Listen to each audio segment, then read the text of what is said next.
ఈ cinema flop అయిన తర్వాత దాసరి గారి నుంచి ఏంటైనా రియాక్షన్ అంటే వెన్ను తట్టడం ఏదో ఒక ఓదార్పు ఉంటుందిగా. చెప్పానండి నేను ప్రయత్నం చేయరా, చెయ్యి వస్తాయనే అన్నారు.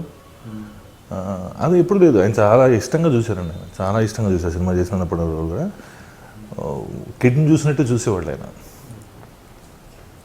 ఏదో అవ్వలేదు బట్ ట్రై చేయి. మళ్ళీ తర్వాత ఆయన సినిమాలలో ఎప్పుడు కుదరలేదు, జరగలేదు. ఆయన సినిమాల్లో ఓన్లీ వాళ్ళ అబ్బాయి సినిమా గ్రీక్ వీరుడు సినిమా చేశారు. ఒక్క సినిమా వేషానికి చేయరా సరదా చేసి వచ్చాను. ఆయన సినిమా చేశారా? చేశాను. ఓకే, ఒక్క సినిమా వేషం చేశాను. అంటే బాగా స్ట్రగ్లింగ్ పీరియడ్ సార్ అది. అవును. ఓకే, ఇప్పుడు మీరు అంటే మీరు మళ్ళీ రైటర్కి ఎలా టర్న్ అయ్యారు అక్కడి నుంచి? అసలు ఒక నటుడు రైటర్ అవ్వడం అన్నది నాకు తెలిసి రేర్. రైటర్లు నటులు అయ్యారు. ఇది సినిమా పోయిన తర్వాత సార్ ఇలాగే స్ట్రగుల్ అవుతూ ఫైనాన్షియల్గా బాగా స్ట్రగుల్ అవుతున్నా. మర్చిపోలేని బాగా అంటే అంత ఫాస్ట్గా వచ్చిందో లైఫ్లోకి, అంత ఫాస్ట్గా వెళ్ళిపోయింది అన్నీ. ఒకసారిగా జీరో అన్న ఫీలింగ్ వచ్చేసింది. బెస్ట్ ఎగ్జాంపుల్ ఏంటంటే సక్సెస్ నేను ఈ టీవీలో బిజీ అవ్వగానే స్టేజ్కి వచ్చే టైంకి నేను ఇష్టపడి ఒక బైక్ కొనుక్కున్నా. ఆ బైక్ నా దగ్గర ఖచ్చితంగా 13 నెలలు ఉంది. ఇంత ఇష్టంగా కొనుక్కున్న బైక్ 13 నెలల తర్వాత అమ్మేశాను. ఓకే, ఆ రోజు చాలా బాధపడిపోయాను. Financial struggles. ఆ బాధ ఇంకో లెసన్ నేర్పించింది. వస్తాయి వెళ్తాయి, వస్తువుల మీద ప్రేమ పెంచుకోకూడదు.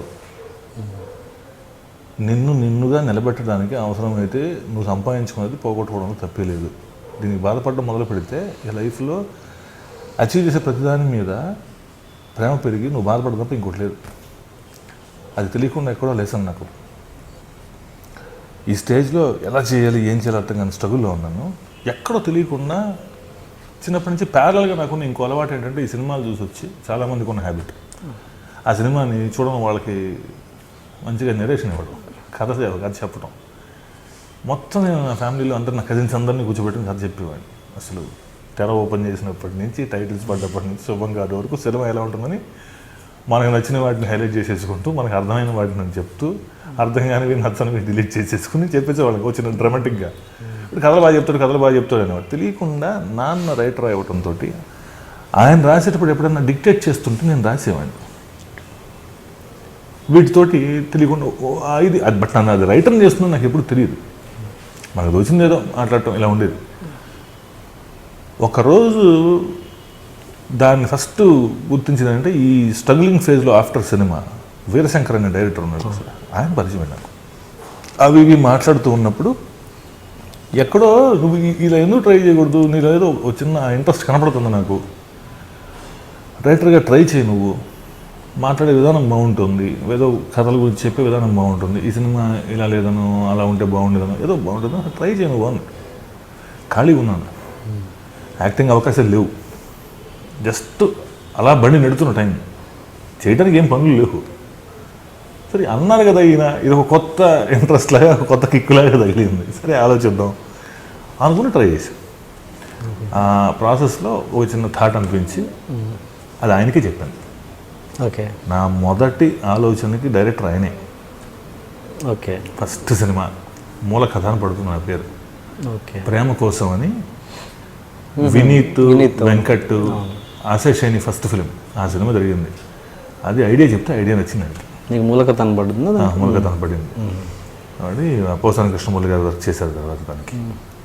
అది ప్రేమ కోసం అది రీమేక్ అనుకుంటాను. కాదండి, కదా, స్ట్రైట్ ఫిల్మ్. ఓకే, అది ఐడియా తీసుకుని దాన్ని వాళ్ళు డెవలప్ చేసుకున్నారు, చేసుకుని వాళ్ళు చేశారు. నాకు తెలియదు, నాకు కథ ఎలా చేయాలో కూడా తెలియదు. అనిపించిన ఐడియా బాగుందని చేశారు. దాన్ని కొంచెం సీరియస్గా తీసుకుందాం అనే ఫీలింగ్ అలా రావటం, ఫ్రెండ్స్ తోటి రకరకాల అనుకున్న ఫ్రెండ్స్తో షేర్ చేసుకుంటూ ఉండేవాడిని. చాలా ఏళ్ళ స్ట్రగుల్ అయ్యేది, అంత ఈజీగా రైటర్ అయిపోలే. మళ్ళీ 2005 వరకు నాకేమీ అవలా ప్రాపర్గా. అలా ఎంట్రీ అది అంతే, ప్లాన్డ్ కాదు. అతను ఒకటి యాక్షన్ బాగా మంచి ప్రమాణమైన స్టైలిష్ తీస్తాడు, యాక్షన్ బిలీవర్ తను. అప్పుడు నాకు అలా కాదు, నేను వేరే రకంగా ఆలోచిస్తున్నాను, అలా చేద్దామంటే ఇంట్రెస్ట్ చెప్పు, చేద్దామని నా మనసులో ఒక ఆలోచన చెప్పాను. నచ్చింది తనకి, ఆ స్క్రీన్ ప్లే ప్యాటర్న్ నచ్చింది. ఏంటంటే ఫస్ట్ రూల్ ఈ సినిమాలో బ్లడ్ కనపడదు, చాలా ఎంటర్టైనింగ్గా ఉండాలి సినిమా, ఏదో కొత్త చెప్పాలి, క్యారెక్టరైజేషన్స్ నాకు బాగా ఇష్టం అది పర్సనల్గా, ఐ లవ్ దట్ అని అంటే సరే డన్ ఏం చెప్పు అన్నాడు. అప్పుడు నాకున్న ఒక చిన్న ఓపెనింగ్ చెప్పాను, అది నచ్చింది, అదే కిక్.